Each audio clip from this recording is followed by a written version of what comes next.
నీవు నేను ప్రభు ఏర్పాటులో ఉన్నాం.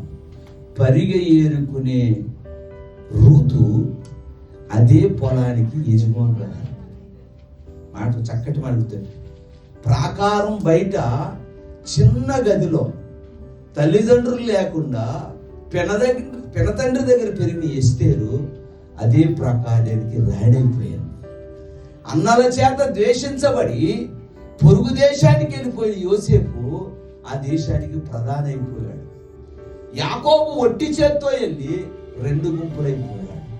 ఇదంతా ఏంటంటే వారు దేవుని ఏర్పాటులో ఉన్నారు గనక, దేవుని కృప అలాగా వారిని వెంబడించింది కనుక, దేవుడు ఏర్పాటు చేసిన సమయంలో వారు సమృద్ధిలోనికి వచ్చారు, వృద్ధిలోనికి వచ్చారు.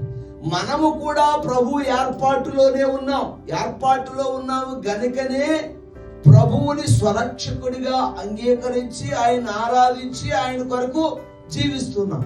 జీవించిన మన జీవితాలలో నిన్ను పిలిచిన పిలుపులో నీకు ఇచ్చిన ఏర్పాట్లో నువ్వు మొట్టమొదట తృప్తి కలిగి కృతజ్ఞత కలిగి నువ్వు నేను జీవించగలిగితే ఎంతవరకు జీవించిన దేవుడు రాబో కాలంలో నిశ్చయముగా సమృద్ధినిస్తాడు.